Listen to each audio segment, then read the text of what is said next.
एक दंपत्ति ने चोरी छिपे अपना टेस्ट करवाया, लेकिन जब टेस्ट की रिपोर्ट आई तो घर में खुशियां मनाई जा रही थी। क्यों? क्योंकि घर में जुड़वा बच्चे आने वाले थे, जिसमें से एक था लड़का लेकिन दूसरी लड़की थी।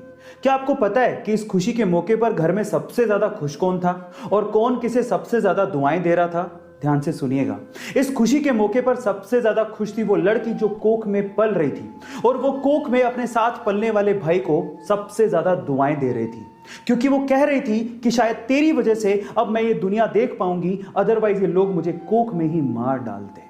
गाइस, एक कटाक्ष है उन लोगों पर जो कि लड़कियों को बोझ समझते हैं, और मेरे ख्याल से वो दुनिया के सबसे ज्यादा बदनसीब लोग हैं। आपका इसके बारे में क्या ख्याल है? चैट सेक्शन में जरूर लिखिएगा, और ऐसे अमेजिंग वीडियोस के लिए यूट्यूब पे हमारे चैनल को सब्सक्राइब कर लीजिएगा, और अगर आप इंस्टाग्राम पे देख रहे हैं तो मुझे फॉलो करना मत भूलिएगा। मिलते हैं अगली वीडियो में।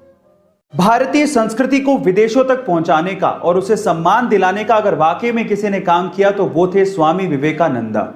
एक बार किसी अंग्रेज ने स्वामी विवेकानंद जी से पूछा कि आपके देश की महिलाएं हाथ क्यों नहीं मिलाती, तो फिर उसके बाद जो स्वामी विवेकानंद जी ने जवाब दिया वो आप लोगों को सुनना चाहिए। उन्होंने उस अंग्रेज से पूछा कि क्या आपके देश का कोई आम नागरिक आपके देश की महारानी से हाथ मिला सकता है? तो फिर उस अंग्रेज ने कहा नहीं, ऐसा पॉसिबल नहीं है। तो फिर स्वामी विवेकानंद जी ने पलटते हुए जवाब दिया, बस यही कारण है, हमारे देश की हर एक महिला महारानी के जैसी है और कोई आम इंसान उनसे हाथ नहीं मिला सकता।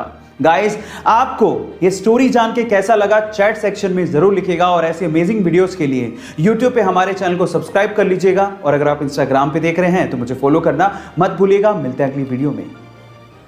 एक मोटरसाइकिल सवार रेलवे क्रॉसिंग के दौरान रेलवे के फाटक को देख ही नहीं पाता, और वो सीधे जाके रेलवे फाटक से टकराता है और सीधे रेल की पटरियों पे गिर जाता है। वो इतनी बुरी तरह से घायल हो जाता है कि उससे खड़ा भी नहीं हो जा रहा था, और सामने से ट्रेन आ रही थी। यह देखकर पास में खड़ा एक युवक भागता हुआ आता है और उसे रेल की पटरियों से खींचता है, और उसकी बाइक को रेल की पटरियों से खींचता है और उसकी जान बचाता है। अगर आखिरी समय पर वो बहादुर लड़का नहीं आता तो शायद आज वो बंदा जिंदा ही नहीं होता। सो गाइस, उस बहादुर लड़के की बहादुरी के लिए एक लाइक तो बनता है।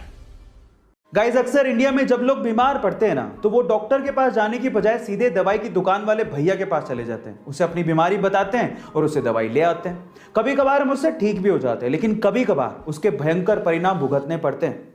अब इसी से रिलेटेड मैं आपको एक बहुत इंपॉर्टेंट इंफॉर्मेशन देना चाहता हूं।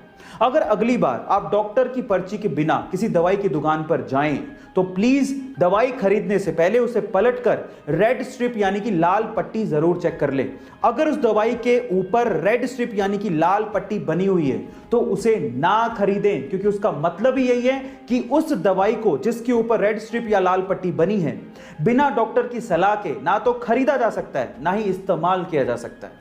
एंटीबायोटिक के गलत इस्तेमाल को रोकने के लिए दवाइयों के पीछे रेड स्ट्रिप यानी कि लाल पट्टियों का इस्तेमाल किया जा रहा है। गाइस, क्या इसके पहले तक इफेक्ट आप जानते थे? और अगर नहीं जानते थे तो चैट सेक्शन में जरूर लिखिएगा, और ऐसे अमेजिंग वीडियोस के लिए यूट्यूब पे हमारे चैनल को सब्सक्राइब कर लीजिएगा, और अगर आप इंस्टाग्राम पे देख रहे हैं तो मुझे फॉलो करना मत भूलिएगा।